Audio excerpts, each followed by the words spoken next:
Hello, this is Abby. Dear Abby, this is gonna be a long one. Oh boy. Dear Abby, how do you tell the difference between a new exciting crush and a rebound? Does it matter? Dear Abby. Dear Abby. Dear Abby. Welcome to our little corner of the internet. This is the Dear Abby podcast. I hope you stay and hang out with us. See you in a sec.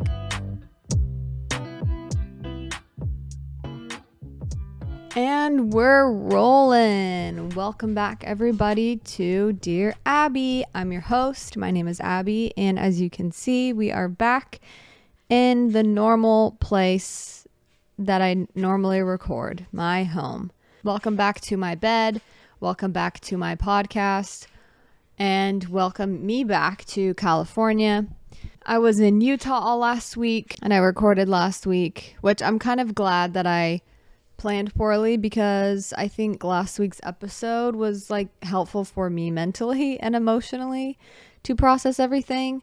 So thank you guys always for listening to my vulnerable, honest feelings as always. I just got back from work and I'm feeling tired because, and this goes into what we're talking about today, but I'm tired because I got no sleep last night, not a lick of sleep, maybe 30 minutes. And then I had a bad dream and I woke up and it was very scary. And that's something that's very common for me nowadays, but it was more common when I was in the depths of the beginning of my OCD and of anxiety and all of that fun stuff. So I was just thinking all about that today on kind of what sleep and dreaming and all of that stuff kind of turns into when you're suffering with a mental illness, especially something like OCD.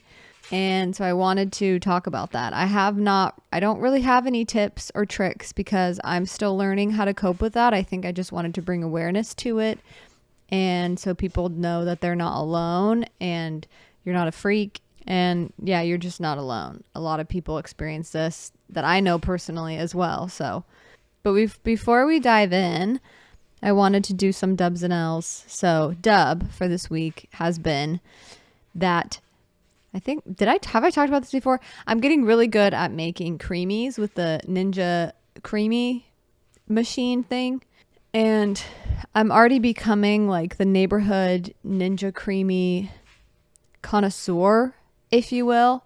And I'm already creating new recipes. I've used other people's recipes, but I don't like them ever. I don't know. They just aren't that good most of the time. So I've been creating my own recipes and they're all turning out fantastic. So I've been eating ice cream my whole life and that's what it is. And it's a Ninja Creamy, which is it makes ice cream. It can make sorbets. It depends on what ingredients you put into it. But basically you just mix a bunch of stuff, put it in the freezer. After it's frozen solid, then you put it into the machine and then you click whatever button you want it to be and then you mix it and it turns it into ice cream. I found little tips and tricks, so I'll probably post more about that just because I think it's fun and it's yummy. But I've done a lot of protein shakes and protein ice creams, which have been amazing and so yummy. Very excited about those. I've already dropped off a couple of pints. Well, actually, I don't know how big a pint is. Yeah, pints. They're kind of a pint each, maybe. To my sister, to her kids, to my boyfriend. I guess not my boyfriend. He's my fiance.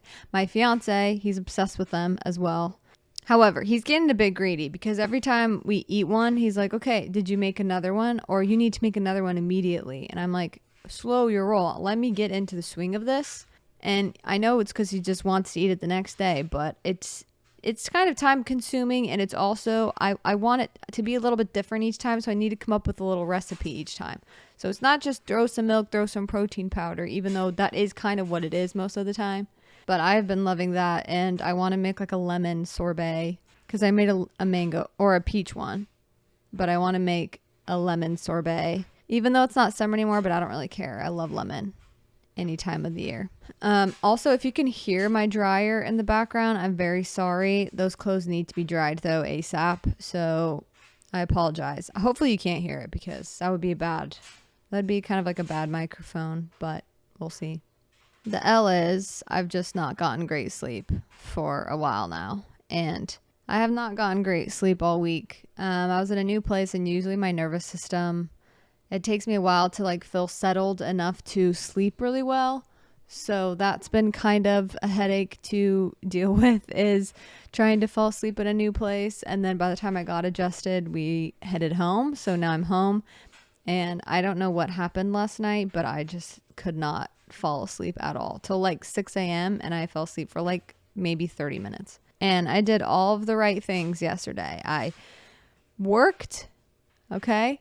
I worked, I walked, I worked out, I exercised for like an hour and a half. I ate good.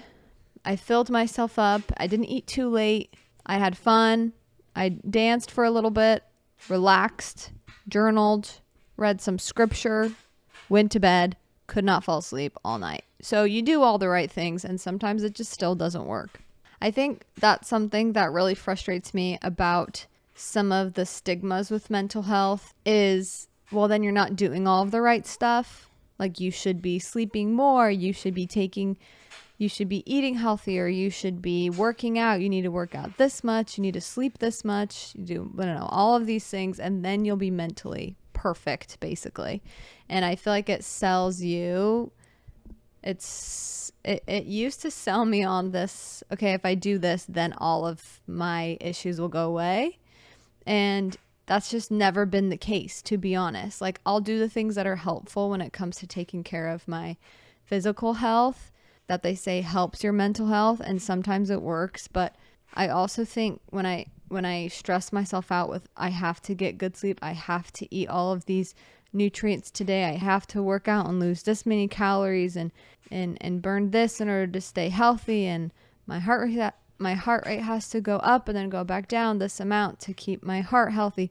And I get really overwhelmed with just all of that stuff. And then even when I do the things correctly, I don't even feel like that much better at the end of the day sometimes. Sometimes I do all of the right stuff, all of the good stuff, and I do feel a lot better. I think just sometimes I think about it a little bit too black and white. Like, if I don't feel good, I did everything bad today, basically, and I am back to square one. It just depends on the day. There's just a lot of other things. We are just very complex. I feel like there's a lot of things that go into our mental health and physical health and sleeping. I don't know. I just don't know exactly what it is sometimes that makes you not feel good. Yeah, that's definitely the L, is that I haven't been sleeping good. Another L for this week has been, I have been ruminating a lot. Because I haven't gone to therapy in a while, like I said last week, I'm trying to do more exposures on my own, and I'm trying to write more scripts and create more voice memos for myself to talk about my fears, but when I listen to the scripts or the voice memos, to not try to figure it out or solve it, but just listen. And it's kind of like my worries and my fears, my deepest fears, and I bring them to the surface and I listen to them until I basically get bored, and I just realize, like, oh, I don't have to spend so much time on this. I don't have to prevent everything bad that could possibly happen before I live my life, because I think that's just a big trap. Like, I have to make sure everything is on the right track in order to be on the right track. Oh, also really fast. So last week, someone commented on my YouTube, or 2 weeks ago or 3 weeks ago, I don't know, sometime recently. They commented on my YouTube saying, did you watch like the Pop Star Academy about the global girl group Cat's Eye? Because I had talked that I've been listening to their music and I like them, and they're all super pretty and fun. It's just fun vibes. I hadn't watched the show yet, but I watched it this week just in my spare time and then on my plane rides. It was crazy to watch. If you like documentaries and you like K-pop or any of like girl group vibes, any of that stuff, it's really entertaining. It looked like a lot to put a bunch of young girls through, but obviously the girls that wanted to do it, and I don't think any of their parents were like forcing it on them. Their parents were probably worried. Anyways, it was basically Hybe, who created BTS, and a lot of their executives wanted to create a global girl pop group. And They wanted it to be they obviously, by global, they want it to be people from all across the world and just like a mix. So I guess hundreds of thousands of people submitted and auditioned via email or whatever video. And then they narrowed it down to, I don't know exactly, maybe a couple hundred. And then they narrowed that more down into people who actually got accepted into like the academy, which was in LA. So everyone was flown out to LA, or they had to pay, I don't know. And a lot of these girls are like 16 to 18. When they got there, when they were done, they were all like, I think at least 18, because they were there for a long time. They were training day in, day out for a long time. They were trained on how to sing, how to dance. Some of these girls had never danced before, never sang before. So they basically took someone who didn't really know how to do a lot of this stuff, and they trained them into stars or pop stars or whatever. It was just a really crazy thing to watch, and I liked it. But then near the end, I was so annoyed with how they handled telling the girls that had been there for years, or like 2 years, or I don't know if it was just a year. I feel like it was like 2 years, who had been there for forever, training from the beginning.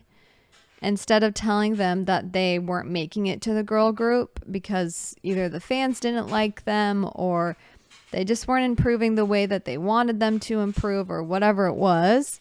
And they, instead of like the people that have been working with these young girls the whole time, instead of them telling them, hey, your dream isn't happening, pretty much, like your dreams are going to be crushed. We're crushing your dreams, pretty much. Instead of real people doing it to these young girls who have dedicated so much time, they just had it on a screen, and this like dumb robot woman voice was like, thank you so much for all of the hard work and dedication you put into this program. However, and it basically just said everyone who is eliminated. And I think that was just so sad, because these are young girls, are so impressionable, like that this is a huge deal for them. And it just wasn't handled gently or kindly, at least from what I saw. I don't know, because it's reality TV. But it did kind of make me sad that that's how, some people had their dreams crushed.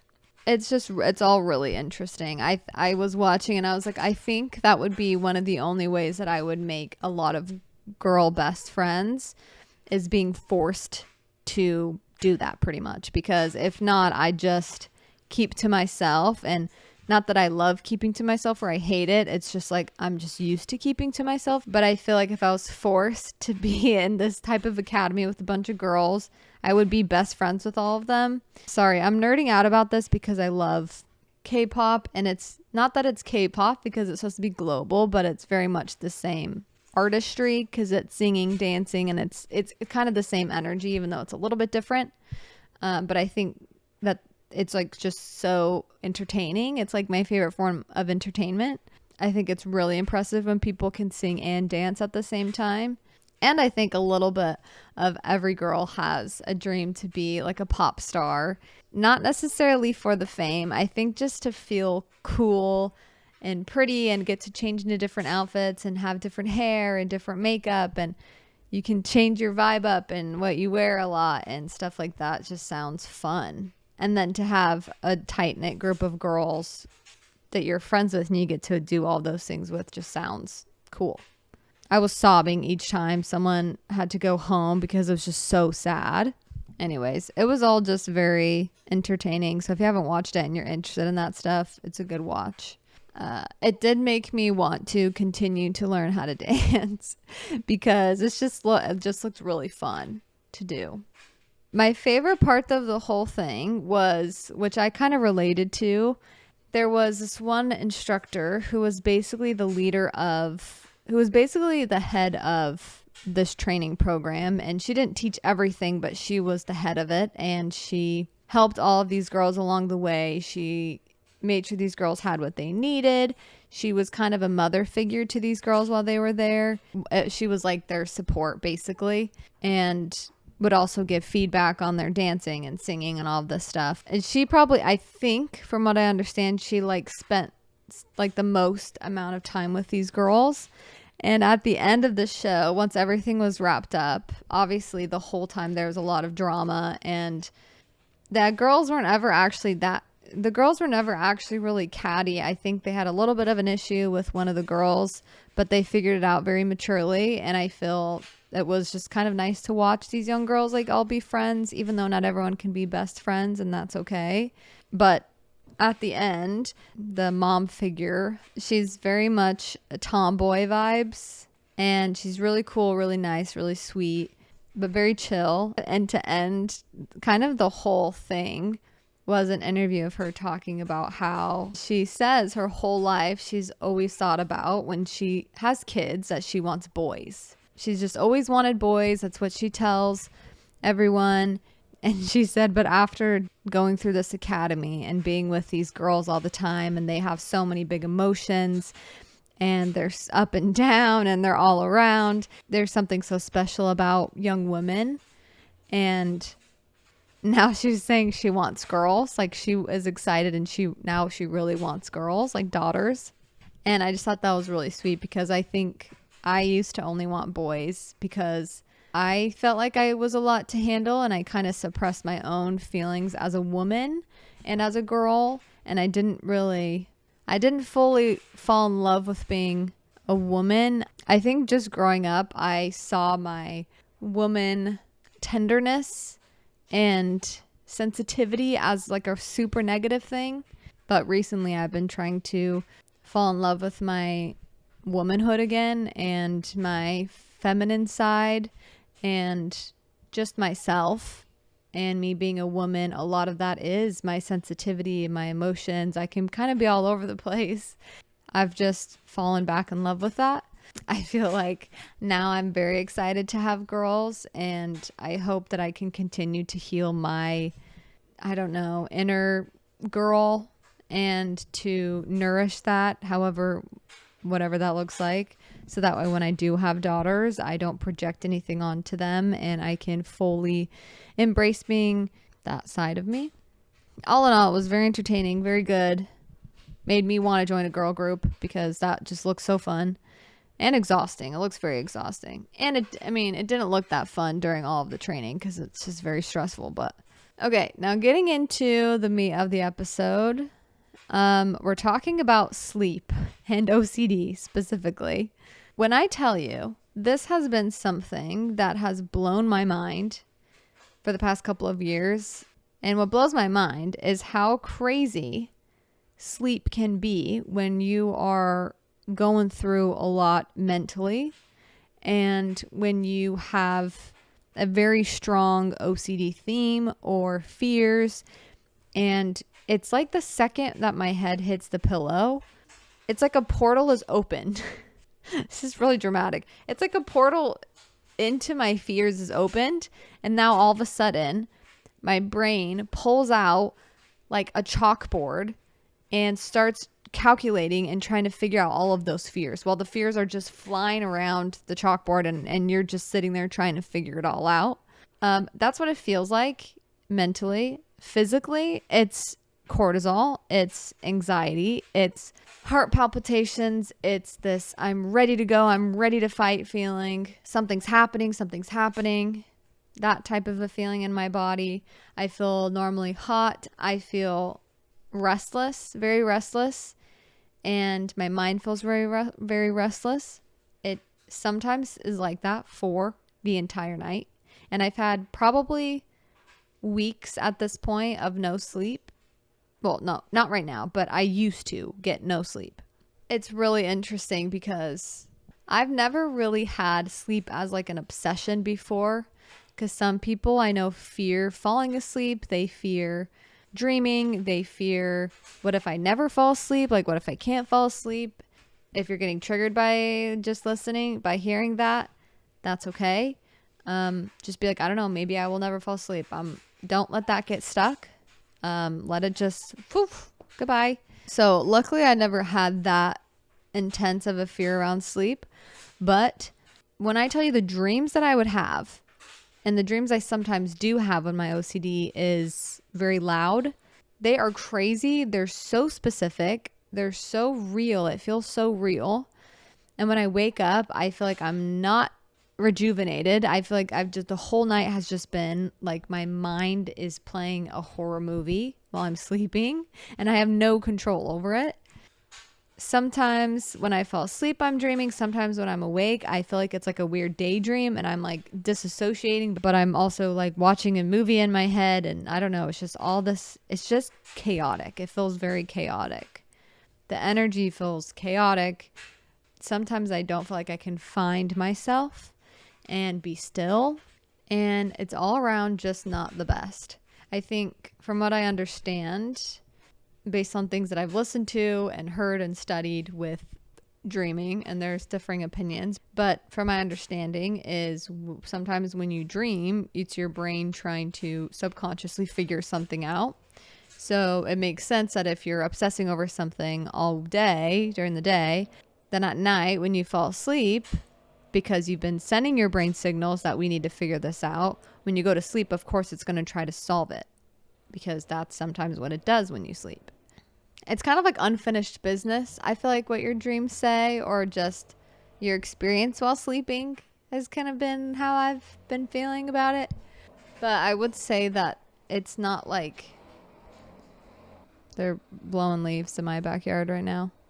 Anyways, if you're somebody that puts a lot of meaning on dreams, I'd say if you're going through recovery, now's not the best time to figure out what your dreams mean. Maybe just wait until you feel more recovered and you can think clearly, because I used to obsess over what my dreams meant. Like, because I would dream like really religious stuff and I'm like, oh my gosh, is that like something from God? Is he warning me about something? Because you hear of people who have dreams and visions, and oh my gosh. And that just was exhausting because I never got an answer, and I will never get an answer for that. So I had to just let go of dreams meaning anything. So yeah, trying to figure out what your dreams mean is not helpful in this context of recovering from OCD. I've heard some people talk about, all of this is regurgitated, by the way, and especially what I'm going to say, I've heard people talk about this on like OCD podcasts and whatever. So none of the ideas that I ever come up with are really my ideas. It's just things that I've learned, put into practice, and I'm like, okay, that works. And what I've heard from other people. There was one guy, I don't know his name, but he was talking about how you hear people who say you need 7 to 8 hours of sleep every day in order to live a long time. You need 7 to 8 hours of sleep a day to have your brain function this way, and all of these things, which great, good to know. Sometimes, at least in my experience, kind of takes me away from living my life and being very present and grateful and everything, because I'm obsessing, okay, I have to be healthy. I have to get 7 to 8 hours of sleep. If not, then I'm like killing my body, because how stressful is that then when you're trying to fall asleep and you can't? So I think what's helpful is becoming really comfortable with however much sleep I get, I'm happy with. I'm glad I got at least like 30 minutes of sleep last night. It could have been nothing. And I got sleep the night before. I'll probably be fine, because a lot of people get no sleep for a long time and they're fine and they live a long time. So for me, breaking down this really rigid way of thinking when it comes to health and especially sleep has really helped me let go of this perfectionism of like keeping my body healthy, perfectionist type of a situation going on. And it helps me be more present, to let go of, I need this much sleep, and if I don't, I'm ruining my life, I'm ruining my body. This means I have no self-discipline. This means I have blah, blah, blah, blah. It just starts to spiral from there. I'll do my best to try to get good sleep. If I stay up one night a week to play video games, I'm fine with that, because I'm spending time with my family and friends that I normally don't get to spend time with. And if I can't fall asleep because I ate too late, because something happened and we just had to eat too late, I'm not going to rack my brain and shame myself and go over and over in my head again. Why did I do this? Now I'm going to have all these issues. It's like, that's so exhausting. It's not a big deal if you don't get perfect sleep every night. It's going to be fine. You're going to be fine. So letting go of that has really helped me with my sleep situation. Of course, if you're actually having like insomnia and you've had it for a while, then definitely go see someone, talk to a doctor. If you're having horrible, horrible nightmares every single night and you're scared to go to sleep, talk to a therapist or somebody that you trust. I don't really know how to fix that. I know I had that for a while, and the more I did recovery work during the day, the better my sleep got because I was just able to let it go. And like I was able to let it go during the day, which showed up when I would sleep. Like my brain wasn't as desperate to figure something out and to rethink about something or to relive something. So the more work we do during the day, the more you're probably going to be able to sleep better. It might not always happen that way, but that's just been my experience. Supplementing to go to sleep obviously can be very helpful, but as long as it doesn't become like a compulsive thing, I think. And then to check to see how am I doing with my sleep? Like how is my sleep every single day? I feel like, was there anything else with sleep? I don't know. Like sleep can just be really scary, and nighttime can just be really scary and really triggering for a lot of people with anxiety and OCD or depression or anything, because I think your brain just knows historically that nighttime is when some bad things happen. And so you feel more vulnerable at night. So if you're suppressing feelings, they're going to come out at night because now you are more vulnerable. I think having a good bedtime routine for me has been super helpful, like turning off the TV, turning off games a while before I go to bed, like 30 minutes to sometimes an hour, depending on the day, taking a shower, doing some yoga. And my brain, even when I'm thinking of this, I can feel what it is like when I try to go to bed. My brain is going 1,000 miles per hour. And that feeling, I just have to lean into, because the more I push it away and I'm like, no, please, I don't want to like ruminate tonight again. I don't want to worry tonight. I don't want my brain to be on like that. Then I feel like the worse I feel. So even now I'm thinking maybe I don't fall asleep tonight again. And if so, that's fine. Like I'll stay up all night with you if you want me to. OCD. Let's see. Bring it. Basically, if a feeling's making you feel worse, don't run away from it, is what I've learned.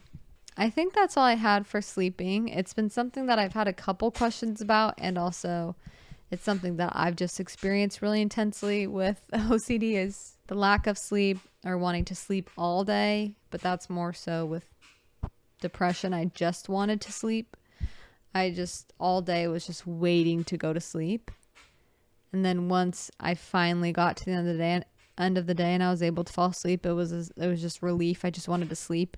It's a very big deal for a lot of people, because some people do have like the obsessions with sleeping. Anyways, I wanted to bring awareness to this topic because it can be really scary if you're going through it, and it can be really daunting, and just like you dread going to sleep every day, and that's just a horrible feeling. So just be there for yourself, and again, don't run from the dread or run from the feelings that come up when you think of, oh my gosh, what if I don't sleep tonight? Just be like, then I don't sleep tonight. I'll probably be fine. I might be miserable at work, but that's fine. I'll figure it out. I think another thing that was hard for me with sleep is I thought I was going crazy. So when my dreams got really intense, I was scared I was just going to like snap in the middle of my sleep and just like go into psychosis or go, quote unquote crazy, whatever that even is. I tried to think of a bunch of compulsions that maybe you do surrounding sleep.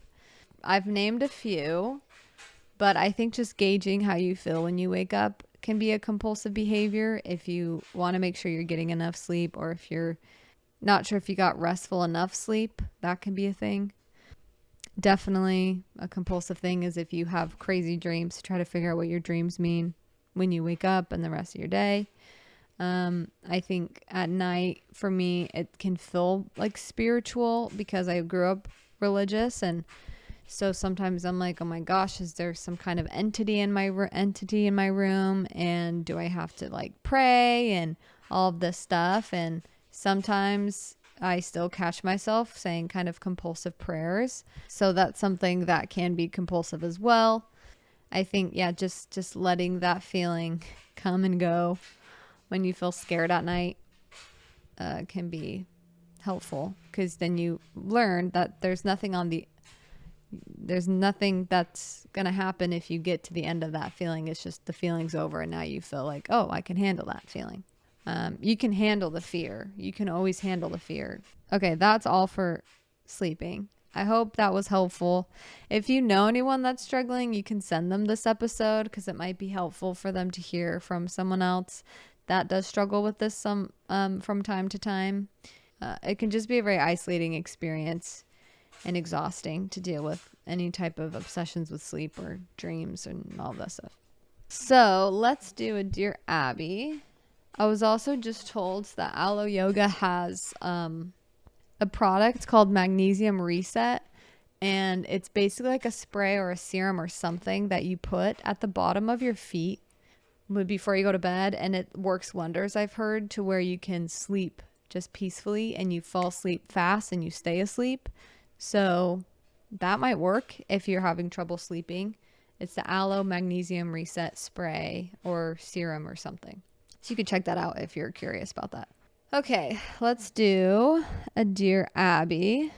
Okay, I've gotten a lot of text messages lately, but there are a few voicemails, but I always want more texts, more voicemails. So if you have a question, anything that you want to ask, a question about anything, literally anything, you can send it in, and I will answer it probably in the next couple of episodes. So this one says, Dear Abby, I have been listening to the podcast for about a year, and I listened to what we said when you talked about going through your divorce. Seeing you grow since then has been a blessing, and I'm so happy for you and Kian. Thank you. That's crazy that it's been a while since that's crazy that it's been like more than 2 years since I was talking about that. That's weird. I just recently met a guy from Hinge. I typically don't meet someone from Hinge that I get along with, but I met this guy and we started by texting and have been texting a lot the past week. So he made plans with me to hang out. We played tennis, which I'm really bad at and was nervous for, but it was so much fun and I somehow played better than I did before. It's the beginner's first date look. We have many things in common and it just felt so easy to be around him. He is nice and funny and he thinks I'm funny. That's important.